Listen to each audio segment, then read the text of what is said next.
Di pa rin natatapos itong bangayan ng prosekusyon at depensa dahil matapos nga po silang magkainitan doon sa mismong impeachment trial dahil sa issue ng misleading questions. Sinita kasi ng depensa rin pati yung Facebook post ng isang private prosecutor. Pero nanindigan naman ang prosek sabay giit na kung merong dapat sitahin. Yan daw ay si Vice President Sara Duterte. Narito po ang report ni Marian Enriquez.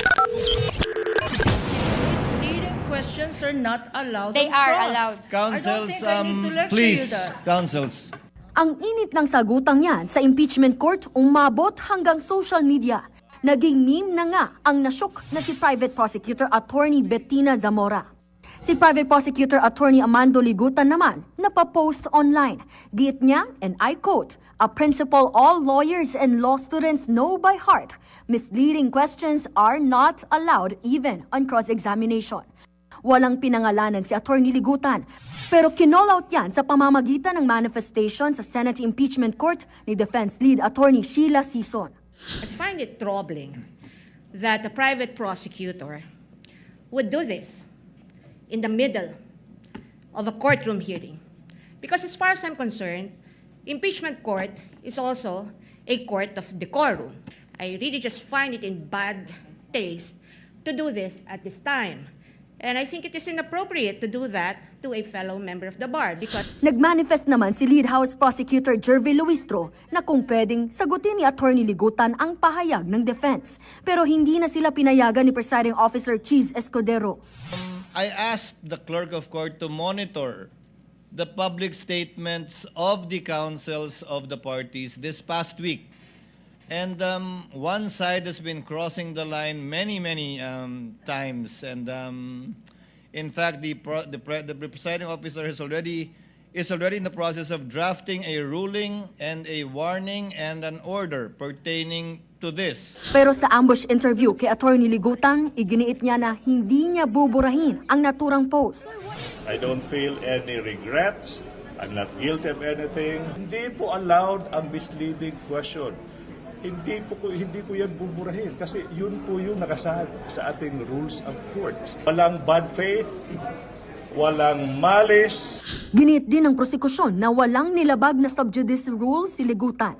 Ang subjudice ay nagbabawal sa publiko, media at mga partido sa kaso na talakayin o magkomento sa merito habang ongoing ang paglilitis. Wala kami nakikitang naging masama doon. Dahil unang-una, meron bang siyang sinabi na hindi makatotohanan? No? Wala naman ho. Totoo naman talaga yun. No?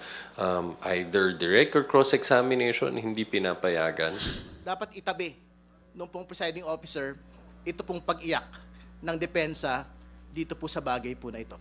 Do not gaslight the nation that kasalanan po ni Attorney Ligutan kung bakit ho pumutok sa mukha po ng depensa ito pong bagay na ito. Maging ang palasyo, agree na bawal ang misleading questions sa korte.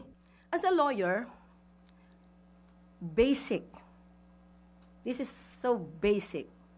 Misleading questions are not allowed, especially during cross-examination. So, hindi po allowed ang misleading questions.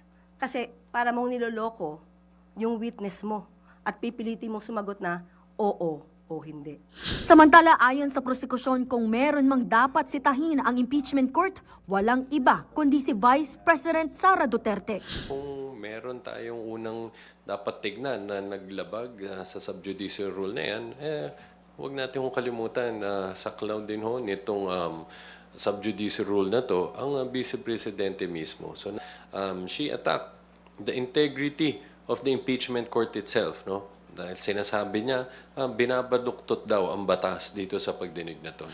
Si House Prosecutor Shel Jokno umaasang pantay ang ipatutupad ng Senate Impeachment Court sa prosekusyon, defense at senator judges. Matatanda ang nahaharap sa ethics complaint si Senator Judge Pia Cayetano matapos ang spliced video na pinost nito.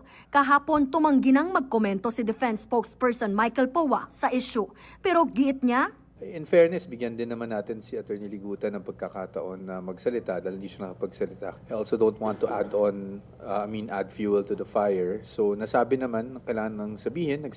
Nagbabalita mula sa Frontline, Marian Enriquez, News 5. Mga kapatid, patuloy po kayong tumutok sa 105.9 True FM para sa totoong balita, impormasyon, music, and entertainment. Mag-subscribe sa aming YouTube channel at podcasts. At sundan nyo rin po kami sa Facebook, Instagram, X, TikTok sa True Network PH. Bisitahin din po ang aming website truefm.ph at panoorin kami sa True TV Signal Channel 19. Kami po ang 105.9 True FM. Laging true sa'yo, kapatid.